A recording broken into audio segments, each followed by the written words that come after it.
j'espère que vous avez apporté votre... Bon, voilà. Merci. Avec moi, il faut toujours avoir votre Bible parce que je pense que c'est très important de fixer le regard sur les textes. Ça nous permet d'avoir une compréhension plus approfondie que quand nous entendons tout. Alors prenons un moment de silence pour préparer notre cœur. Demandons le Saint-Esprit à venir habiter notre cœur.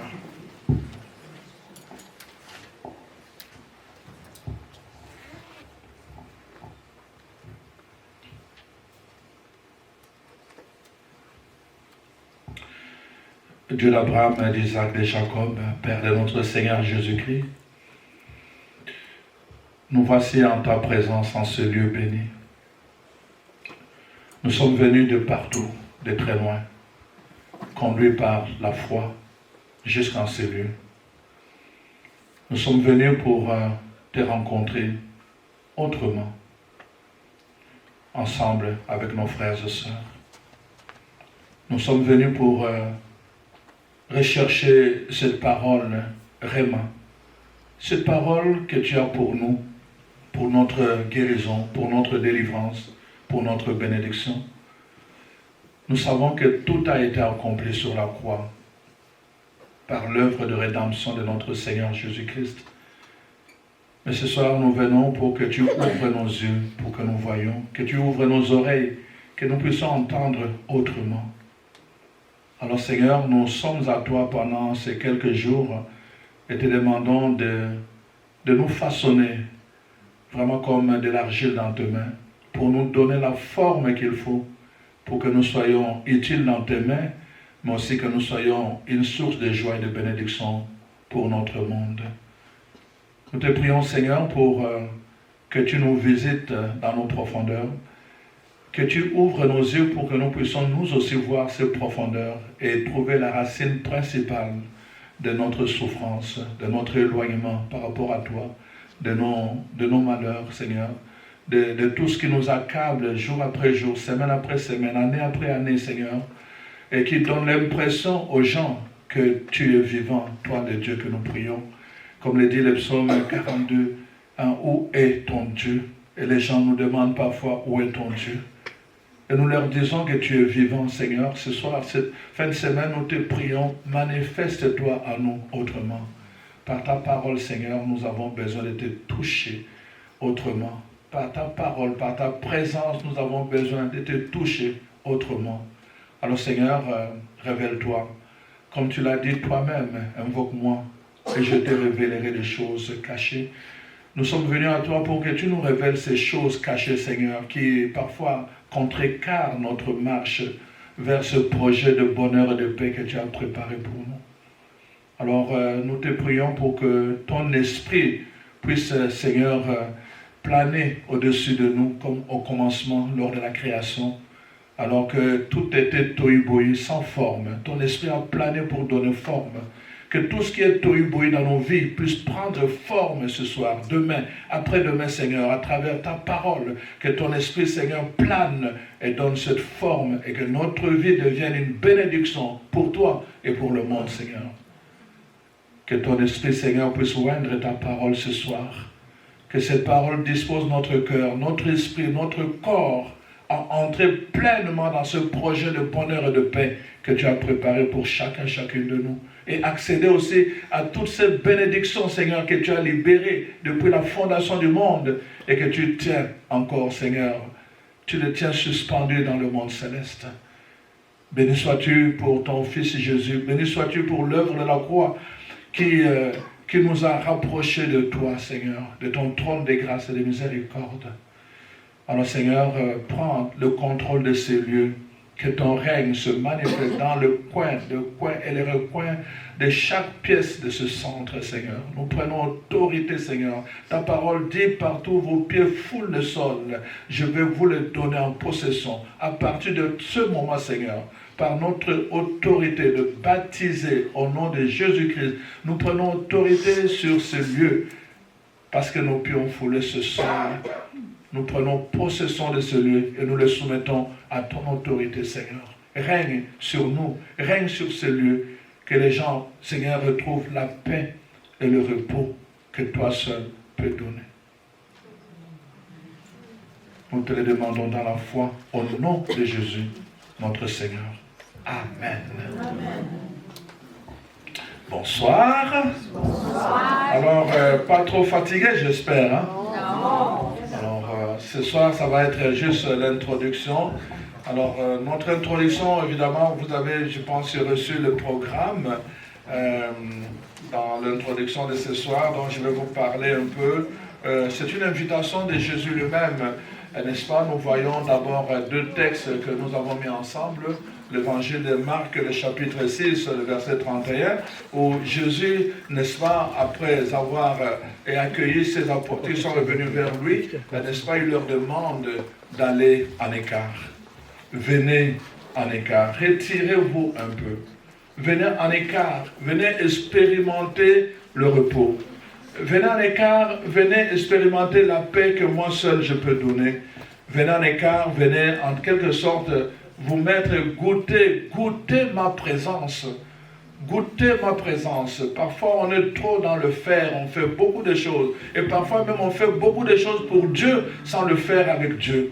Et le Seigneur nous amène de temps en temps en écart. D'ailleurs, le prophète Osée l'a dit dans l'Ancien Testament, il dit ceci: mon épouse infidèle, je la traînerai en écart, je lui parlerai cœur à cœur.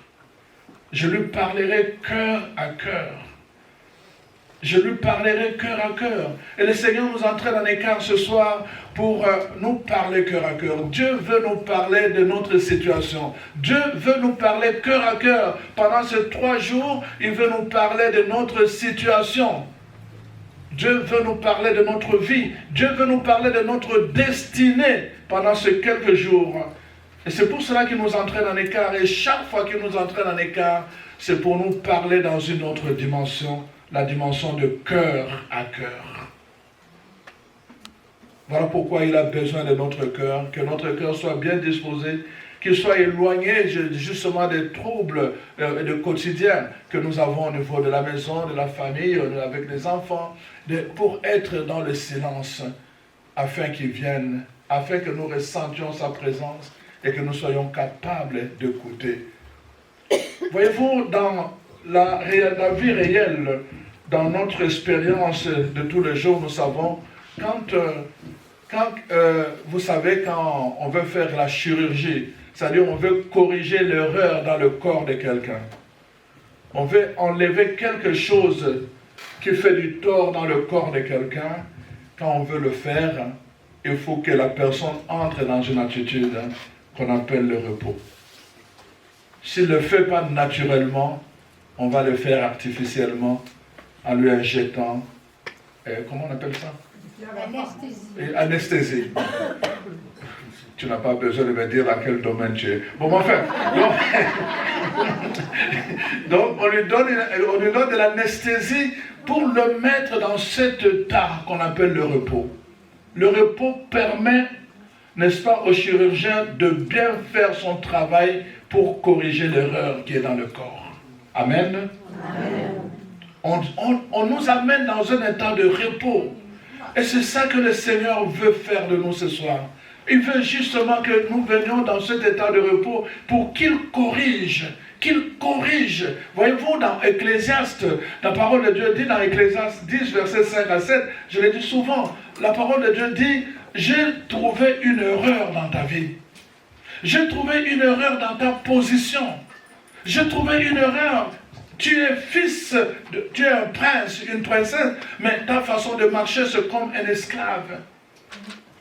Tu es une bénédiction, tu as été béni, mais tu es toujours, dans tout ce que tu fais, c'est toujours la malédiction. Il y a une contradiction dans ta vie, il y a une erreur que je veux corriger. Amen. Amen.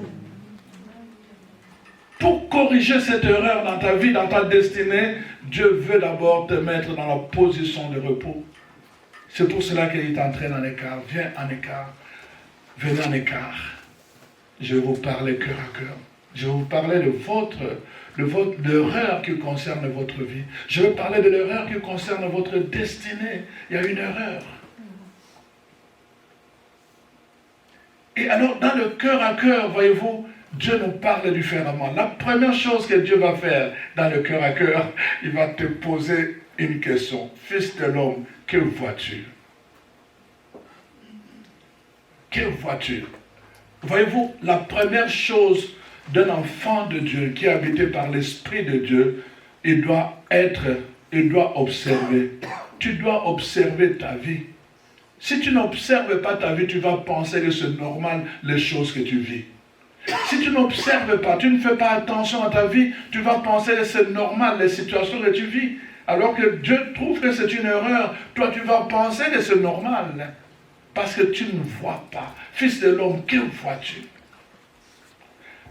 Voyez-vous pourquoi nous devons aller dans le profondeur? Parce que la guérison et la délivrance dont nous allons parler en cette fin de semaine touchent aussi le profondeur, pas juste le superficiel. Vous allez voir, ce soir, j'espère toucher un peu quelque chose. Juste, je vais frôler simplement. Je ne veux pas aller dans le profondeur, mais je vais juste frôler les choses. Mais pour vous parler de profondeur, c'est dommage que je parle comme ça. Je ne vais pas dans le profondeur, mais pour vous parler de profondeur. Vous voyez la contradiction, n'est-ce pas? Bon, mais c'est ça aussi que je parle de la contradiction justement ce soir. Donc Dieu voit une contradiction dans nos vies, exactement comme ça. Alors, voyez-vous, la première chose, le regard. Que vois-tu? Que vois-tu de ta vie? Que vois-tu de ton mariage? Que vois-tu de ta famille? Que vois-tu, fils d'homme? Qu'est-ce que tu vois? Il y a des choses pour le voir, ça va te prendre du temps. C'est pour cela que je parle de profondeur. Il y a des choses pour le voir, ça va te prendre du temps. Voyez-vous, dans le premier livre des rois, n'est-ce pas, vous connaissez cette histoire avec le prophète Élie, le chapitre 19 du livre des rois. Donc on a affaire ici, Élie vient, n'est-ce pas, de mener le combat avec les 450 prophètes de Baal. Et puis là, donc, on les a massacrés. Maintenant, il va sur le mont Carmel, et là, il commence à prier. Quel était le problème qu'il avait vu? C'était la sécheresse. Pendant 3 ans, il y avait une sécheresse. C'était ça le problème qu'il avait vu. Et dans sa prière, il est allé chercher la réponse à un problème qu'il avait vu. Vous voyez, la prière puissante. Quand tu vois, tu pries différemment. Quand tu ne vois pas, tu vas prier en général. Demandez à cette dame-là, je n'ai pas cité son nom. Jusque-là, je n'ai pas cité ton nom. Mais demandez-lui, quand vous allez, en général, vous dites, je suis malade, j'ai mal partout, en général, on va te donner, comment on appelle ça, les Tylenol. Parce que ça ne soigne absolument rien. C'est pour le mal en général. Voyez-vous, c'est ça le problème. Quand tu ne vois pas le problème, tu vas prier en général. Quand tu vois le problème, tu vas prier en fonction du problème. Et c'est différent. Amen. Amen. Que vois-tu? Et alors donc, voyez-vous, parfois ça va prendre du temps. Donc je dis dans le contexte d'Élie, qu'est-ce qui se passe? Il va envoyer, n'est-ce pas, son serviteur. On dit son serviteur, je ne sais pas si c'est Élisée. Et à l'époque, ce n'était pas encore Élisée parce qu'il va rencontrer Dieu après. Et puis finalement, on va lui dire qu'il y a 5000 hommes qui n'ont pas fléchi leurs genoux. Donc, son serviteur qui était avec lui, il envoie et dit, toi, va voir. Qu'est-ce que tu vois? Il va voir et dit, je ne vois rien. Il revient et dit, il retourne la deuxième fois. Qu'est-ce que tu vois? Il dit, rien. Il dit, retourne la troisième fois. Qu'est-ce que tu vois? Rien. Retourne jusqu'à la 7e fois pour qu'il soit capable de voir. Quand il a vu dans le ciel, il lui a dit après, maintenant, va sur la terre, va dire aux gens de retourner chez eux, de s'apprêter. Quand il a vu, il a dit, va dire aux gens de s'apprêter. Il y a des choses que tu dois voir. Si tu ne vois pas, tu seras malheureux toute ta vie et tu ne pourras jamais prendre l'autorité sur les choses parce que tu ne vois pas. Tu dois voir. Pourquoi? Parce qu'il y a des choses qui sont cachées. Pour le voir, ça prend que tu puisses avoir les yeux, mais les autres yeux qu'on appelle les yeux spirituels. Parce qu'il y a des choses qui sont cachées derrière des murailles. Il faut traverser pour le voir. Amen. Je ne vante absolument rien. Ézéchiel 8. Alors, nous sommes dans Ézéchiel chapitre 8. Je vais commencer par le commencement et je vais aller jusqu'au verset 10. Je pourrais arrêter là-bas. Mais faites attention à ce que je vais lire. Alors, la 6e année, le 5e jour du 6e mois, comme j'étais assis dans ma maison, et que les anciens de Juda étaient assis devant moi, la main du Seigneur, de l'Éternel, tomba sur moi. Je regardais, et voici, c'était une figure ayant l'aspect d'un homme. Et depuis ce rein en bas, c'était du feu. Et depuis ce rein en haut, c'était quelque chose d'éclatant, comme de l'airain poli. Il étendit une forme de main. Rappelez-vous tout le temps, Jésus dit ceci, si c'est par le doigt de Dieu que j'expulse les démons, alors le royaume de Dieu est proche de vous. Alors donc, vous voyez ici, il est toujours question de cette main-là. Il étendit une sorte de main et me saisit par les cheveux de la tête. Alors l'Esprit m'enleva entre la terre et le ciel et me transporta dans des visions divines à Jérusalem. Donc, il n'est pas à Jérusalem, mais dans la dimension de l'Esprit, l'Esprit le transporte jusqu'à Jérusalem. Et vous allez voir ce qui va se passer. À l'entrée de la porte intérieure du côté du septentrion, où était l'idole de la jalousie qui exerce la jalousie de l'Éternel. Et voici la gloire du Dieu d'Israël était là, telle que je l'avais vue en vision dans la vallée. Il me dit, fils de l'homme, lève les yeux du côté du septentrion. Je levai les yeux de ce côté, et voici cette idole de la jalousie était au septentrion de la porte de l'autel à l'entrée. Il me dit, fils de l'homme, vois-tu ce qu'ils font? Le grande abomination que commet la maison d'Israël pour que je m'éloigne de mon sanctuaire. Mais tu verras encore d'autres grandes abominations. Alors, verset 7, il me conduisit à l'entrée du parvis et je regardais et voici, il y avait un trou dans le mur. Et il me dit, fils de l'homme, perce la muraille. Perce la muraille. Et je perçai la muraille. Et voici, il y avait une porte. Et il me dit, entre et vois les méchancetés. Vois les méchantes abominations qu'ils commettent ici.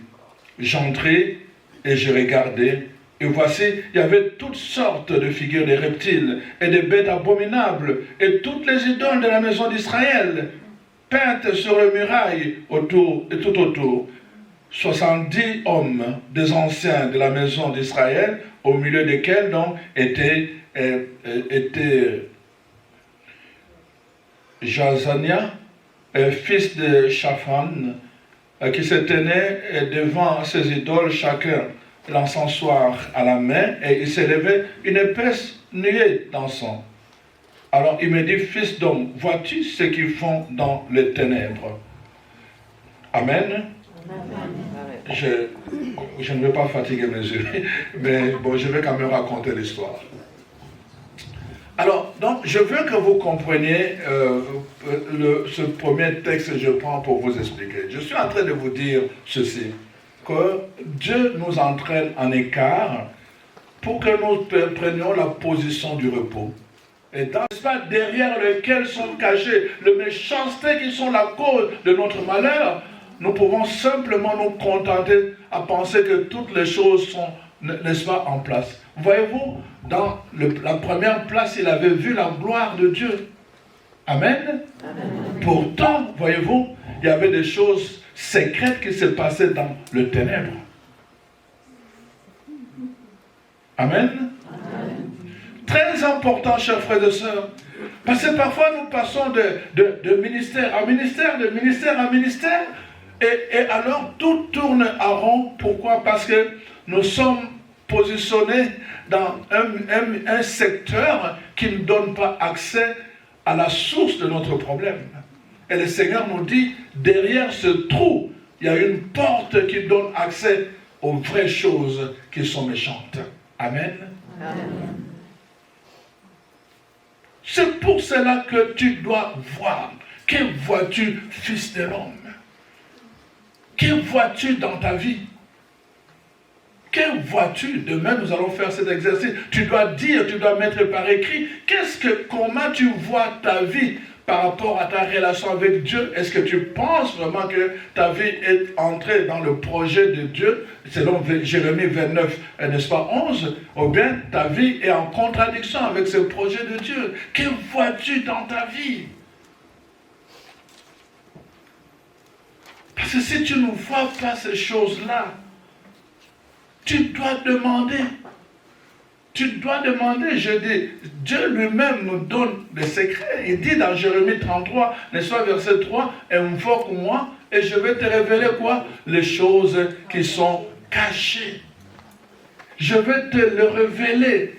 Et Dieu nous le révèle comment? Quand nous sommes en repos. Dans la plupart des cas, il va nous le révéler quand nous sommes en repos, sous forme, comme dit acte 2, n'est-ce pas, verset 10, Dieu nous parle par le songe, n'est-ce pas, par de révélation, par des rêves. Il va utiliser des visions, il va nous donner comme ici, c'est une vision. Dieu transporte quelqu'un dans un autre milieu pour lui faire voir les choses. Vous le savez déjà, je vous ai raconté l'histoire de ce cas-là de Châteauguay, où je priais pour une maison qui était hantée. Je n'avais jamais été à Châteauguay, je ne savais même pas c'était où. Et que l'Esprit m'a transporté jusque dans cette maison que je ne connaissais même pas. Et il me disait tout le temps, ouvre ça. Et moi j'obéissais, je suivais. Et il dit, tu vois, ouvre, tu vois. C'est là le nœud du problème. Et j'ai vu des nez qui sortaient de cette porte. Ils étaient 10. Et j'ai vu la maison, j'ai vu les salons, j'ai vu la salle à manger, j'ai vu les escaliers qui montaient dans les chambres. Et j'ai téléphoné au monsieur le lendemain pour vérifier si ce que le Seigneur m'avait fait voir était réel. Et le monsieur a pleuré au téléphone. Dieu nous donne. C'est pour cela que vous voyez que Élisée prie pour, n'est-ce pas, son serviteur. Il va prier pour demander que le Seigneur ouvre ses yeux. Dans le livre de l'Apocalypse, c'est la même chose. Dans Apocalypse 3, il est question de demander cette colure pour soigner notre vision, pour qu'on apprenne à voir le vrai. Le vrai ne se voit pas avec ce que nous voyons ici. Si le vrai se voyait avec ce que nous voyons, déjà j'ai de misère à lire simplement. Là, imaginez-vous. Amen. Amen. C'est très important, quand nous apprenons à voir, nous allons comprendre les choses dans le profondeur. C'est pour cela que, quand vous voyez dans l'Ancien Testament, la thérapie de Dieu, n'est-ce pas, ce qu'il appelle la purification, l'acte de purification, procède toujours, je ne sais pas si vous avez fait attention, ça procède toujours par le chiffre 7. Est-ce que vous avez fait attention dans l'Ancien Testament?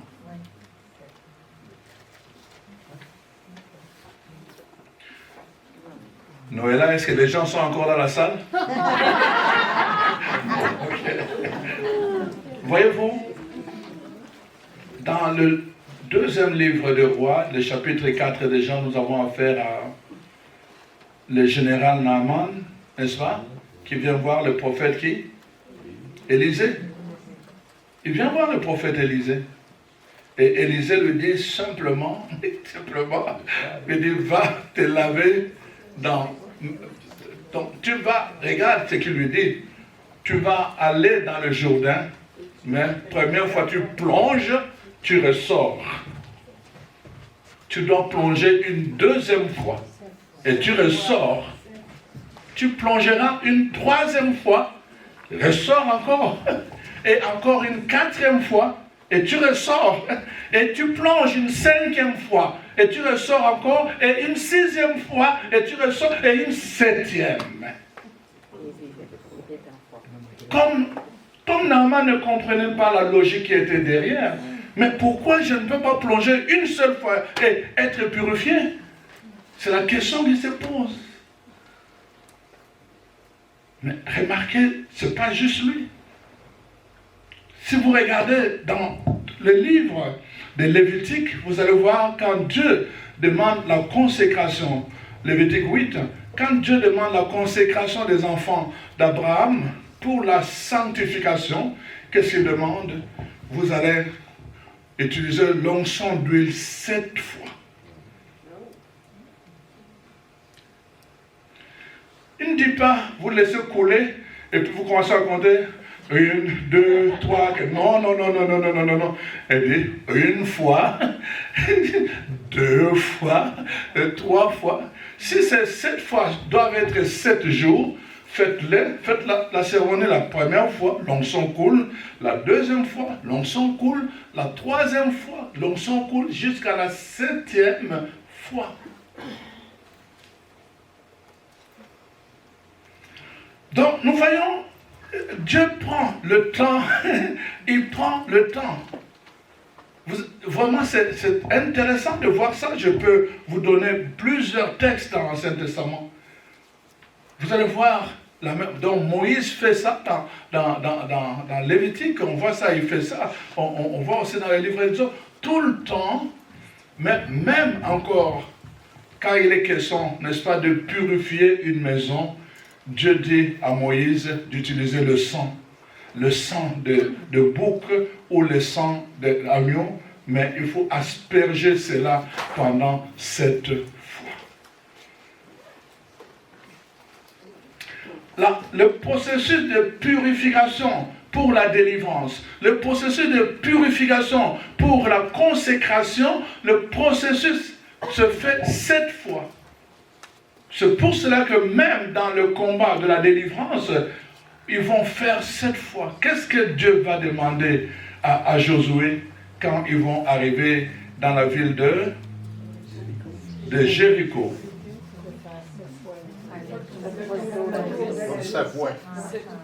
Est-ce que Dieu ne pouvait pas libérer Jéricho, faire tomber Jéricho en une seule fois?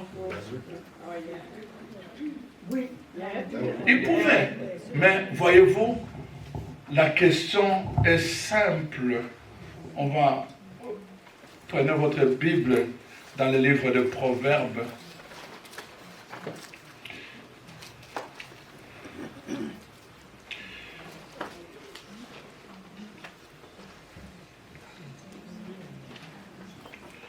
On va...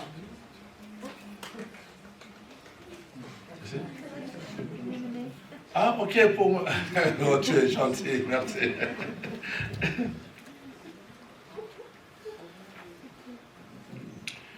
Alors, donc, voyez-vous que tout touche, je vous donnais par exemple, donc je parlais de Lévitique 8, n'est-ce pas, ceux qui veulent noter 10 à 11, vous allez lire, donc toute la notion de Moïse qui oint 7 fois, n'est-ce pas, pour la sanctification. Alors, je vous donne aussi Lévitique 14, le verset 51, donc 7 fois aussi pour délivrer une maison, donc comme je le disais, par le sang. Donc vous allez voir que c'est vraiment dans la parole de Dieu que le Seigneur nous donne tout cela. Et alors, dans Exode 29, 4 à 9, 7 jours, Dieu demande, il demande 7 jours de consécration, 7 jours. Voyez-vous? Parce que c'est très très important. Nous allons lire un peu un texte, ceux qui ont la Bible, dans 2 Corinthiens. Vous allez prendre 2 Corinthiens 6, verset 17. Est-ce que quelqu'un Quelqu'un qui veut venir lire. Ça va être beaucoup. Ah, non, ta Bible. Tu penses que moi je vais te donner ma Bible? Absolument.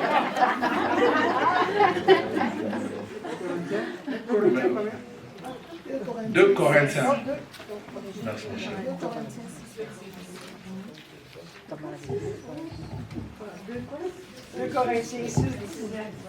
Verset 17.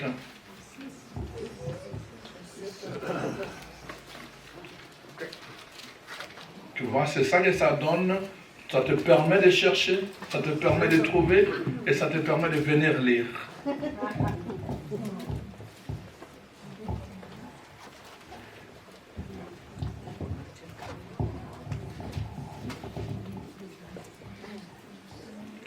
Tite a accepté notre demande, bien plus. Il était si plein de zèle qu'il a décidé spontanément de ce rendez-vous. Avec lui, nous envoyons le frère dont toutes les églises font. Mais est-ce que je dis 6? Oui, c'était moi qui l'ai. Heureusement que je vois. C'est bon.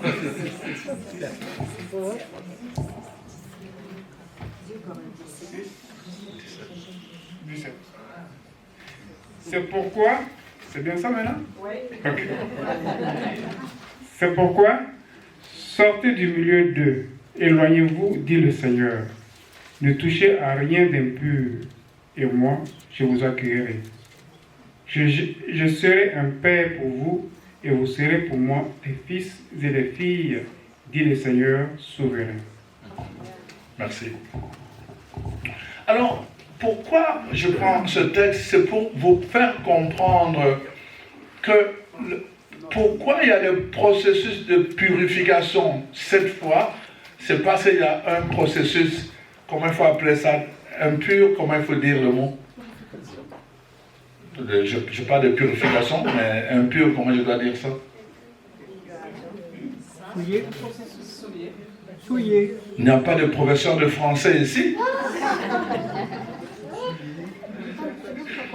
Alors, donc, c'est que je suis, regarde, c'est parce qu'il y a de l'impur que ça prend de la purification. Est-ce que vous me comprenez? Donc, alors, la parole de Dieu dit ceci, à partir du moment où, donc, on est connecté, c'est-à-dire qu'on a, comment le mot, contaminé, le mot vraiment que la Bible utilise, c'est contaminé. Donc, on est contaminé par l'impur. Être contaminé par l'impur, ça peut être l'habitation. Quand l'habitation est impure, on est contaminé. Comme ici, si l'air est impur, nous allons être contaminés, n'est-ce pas? Donc, c'est ça que la Bible dit. On peut être contaminé par de relations impures. C'est-à-dire que tu es entouré de mauvaises personnes, de personnes, par exemple, qui font l'occultisme et tout le reste. Le fait d'être en contact avec eux, tu peux avoir ce qu'on appelle, subir les entités, n'est-ce pas, néfastes de ces personnes-là. Est-ce que vous me comprenez? Donc, on peut être contaminé de cette façon-là. On peut être contaminé aussi par toutes sortes de choses. Alors, c'est pour cela que la parole de Dieu dit, dans le processus, n'est-ce pas, de purification, bon, il y a, pour aller dans le profondeur, je suis en train de parler de profondeur, c'est pour cela que vous voyez le chiffre 7 qui revient. Le problème des gens, c'est quoi? C'est que ils viennent, mais ils ne font pas attention. Je vous ai dit la question du départ, que vois-tu? Quand tu vois, qu'est-ce qui t'a contaminé? Quand tu vois qu'est-ce qui t'a contaminé, la première chose d'abord, tu commences d'abord par te libérer de ce qui t'a contaminé. Et la deuxième chose, tu purifies. Et troisièmement, tu sanctifies. Amen. Amen. C'est pour cela que l'erreur qu'on commet souvent, c'est de penser la libération juste en termes de soirée, d'aujourd'hui ou de demain. On pense la libération comme ça. Non, la libération en profondeur, c'est 7 jours. Voyez-vous, 7 jours. On peut prendre 7 comme chiffre. Ce n'est pas nécessairement 1, 2, 3 fois 7. Non, ça peut être vraiment donc le chiffre biblique. Vous voyez, Dieu crée le monde au niveau pendant 7 jours, pendant 6 jours, et le 7e donc c'est le repos. Mais il y a le chiffre 7 dans la création. Donc on voit cette notion-là. Quand vous regardez les menorahs, vous allez voir que dans la présentation du menorah, le tige du milieu est toujours plus élevé que les autres. Donc, comme c'est la tige de l'équilibre qui soutient les autres, si lui est foutu, tout le reste tombe. Donc, c'est très important en nous. Donc, quand nous parlons de ça, ce n'est pas juste une affaire de compter. Bon, j'ai fait ça 2, 3 fois, mais pourquoi je ne suis pas libéré? Non, ce n'est pas ça. Ici, il s'agit de la notion de profondeur. La notion de profondeur. Ne faites pas juste une affaire de cérémonie. Ne faites pas de votre délivrance, de votre guérison une affaire de cérémonie. C'est plus que cela. Il faut qu'il y ait cette tige profonde au milieu de vous. Donc, sans lequel vous ne pouvez pas tenir dans votre délivrance. Sans lequel vous ne pouvez pas tenir dans votre guérison. Vous avez besoin de vous appuyer. Et cette tige du milieu de la menorah porte un nom dans le Nouveau Testament. C'est Jésus-Christ. Amen. C'est pour cela que demain, on va parler de aucun nom, n'est-ce pas, sur la terre comme dans le ciel, par lequel les hommes peuvent être sauvés, sinon le nom de Jésus. Il faut vraiment la profondeur, quand je parle de guérison en profondeur, quand je parle de délivrance en profondeur, ça concerne d'abord vraiment de pouvoir, n'est-ce pas, consolider cette relation, cette pierre angulaire dans votre vie. Quand vous l'avez consolidée et quand vous vous êtes débarrassé de tout ce qui peut vous contaminer, alors vous allez commencer maintenant à expérimenter la correction de Dieu dans votre vie. Vous allez commencer à expérimenter vraiment cette grâce. Voyez-vous, la parole de Dieu nous dit, venez en écart. Dans l'évangile de Matthieu que nous avons lu, Jésus lui-même dit, donc venez, je vais vous procurer le repos. Déchargez-vous de vos fardeaux. Est-ce que Jésus a dit, je vous décharge de vos fardeaux? Il a dit, déchargez-vous. Je suis arrivé là, j'avais mon sac à dos sur moi, je voulais faire l'expérience de me décharger moi-même. Il y a quelqu'un là, je ne cite pas son nom, j'étais en train de parler avec les gens, il est venu, il m'a déchargé, j'ai dit, mais c'est pas ça que la Bible dit.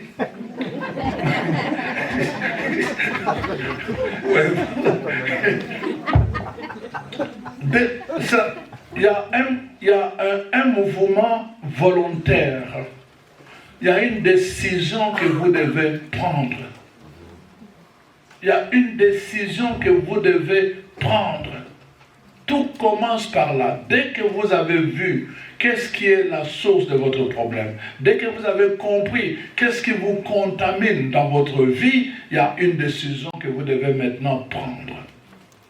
Et cette décision, comme on va le voir demain avec Isaïe 53, donc vous comprenez que non, je n'ai plus le droit de continuer à porter ceci parce que quelqu'un l'a déjà fait pour moi. Je n'ai plus le droit de continuer à vivre ceci parce que quelqu'un l'a déjà, n'est-ce pas, assumé pour moi. Amen. Amen.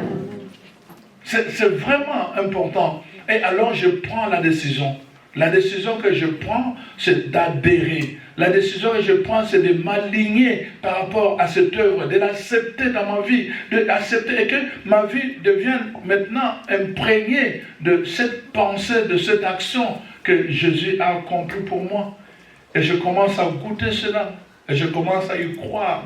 La conviction, c'est très important dans la démarche de guérison et de délivrance. Je le dirai demain. C'est très important, la conviction. Si nous n'avons pas de conviction, notre conviction n'est pas basée sur les sentiments. Notre conviction n'est pas basée sur les ressentis. Notre conviction est basée sur une parole. La Bible dit dans 2 Timothée 3, verset 16, que cette parole de Dieu est inspirée. Elle est inspirée pourquoi? Parce qu'elle est utile pour, n'est-ce pas, instruire. Elle est utile pour, n'est-ce pas, éduquer. Elle est utile pour corriger les erreurs dans notre façon de prier, de parler, de vivre, corriger les erreurs. Elle est utile aussi pour nous équiper. Voyez-vous? Parce qu'on a des combats à mener. On a des attitudes à adopter. On a des décisions à prendre. Nous avons besoin d'être équipés pour prendre de bonnes décisions, pour adopter de bonnes attitudes et pour mener de beaux combats. On a besoin de ça. Il faut être équipé. Et la parole de Dieu est donnée pour nous équiper. Amen. Amen. Dieu veut nous équiper. Il ne veut pas que nous soyons sur cette terre comme n'importe qui, comme des orphelins. Absolument pas.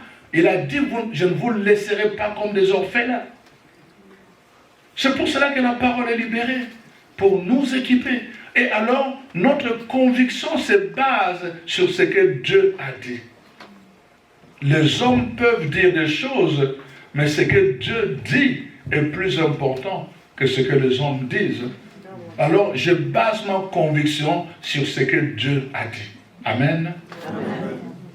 Alors ce soir, moi, je voudrais vous amener à cela, à prendre conscience que Dieu lui-même se préoccupe de vos fardeaux. Dieu lui-même se préoccupe, n'est-ce pas, de tout ce qui pèse sur vous inutilement. Ce soir, je voudrais vous inviter vraiment à prendre ce moment où vous décidez clairement en disant « j'en ai marre ». J'en ai marre, mais n'oubliez pas, ce soir, tu ne viens pas prier juste pour toi. Ce soir, tu prends la décision d'être comme Joseph pour sa famille. Ce soir, tu veux être le Joseph. Ça dit que quelqu'un qui a précédé sa famille dans un lieu, mais pour assurer la bénédiction de toute la famille qui n'est pas encore arrivée dans ce lieu-là. Amen. Amen. C'est pour cela que je dis, aujourd'hui, le salut doit entrer dans ma maison, dans ma famille. Le salut doit entrer. On en a marre. Trop, c'est trop. Trop, c'est trop. Trop de suicides, c'est trop. Et je prends la décision ce soir.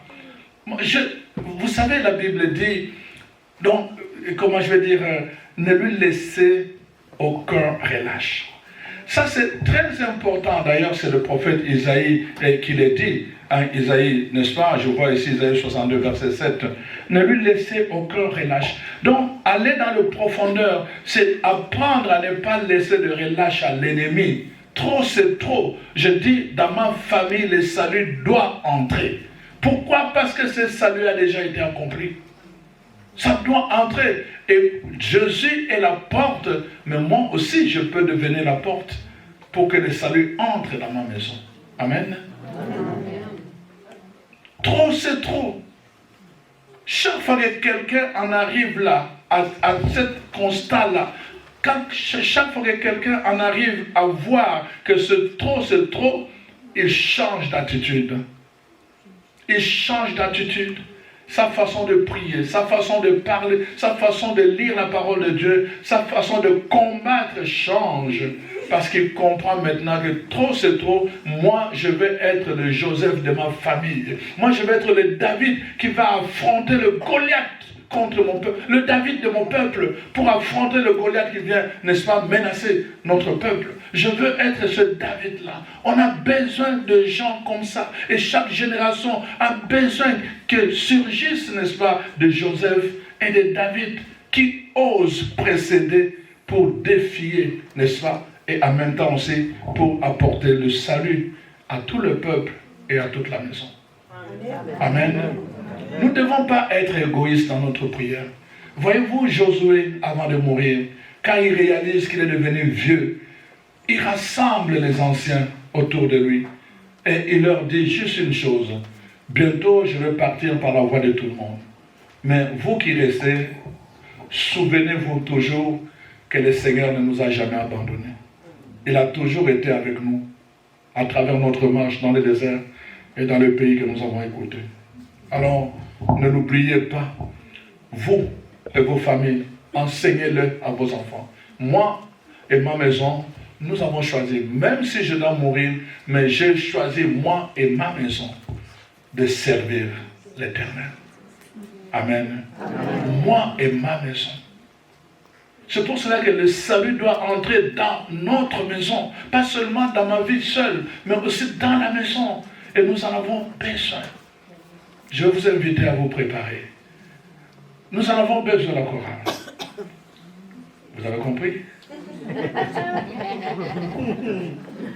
Nous en avons besoin, chers frères et sœurs. Nous avons besoin de vivre ce moment. Nous avons besoin vraiment de prendre conscience que je veux faire descendre le feu pour consumer tout ce qui n'est pas de Dieu. La Bible dit, tout ce que le Père n'a pas planté doit être déraciné.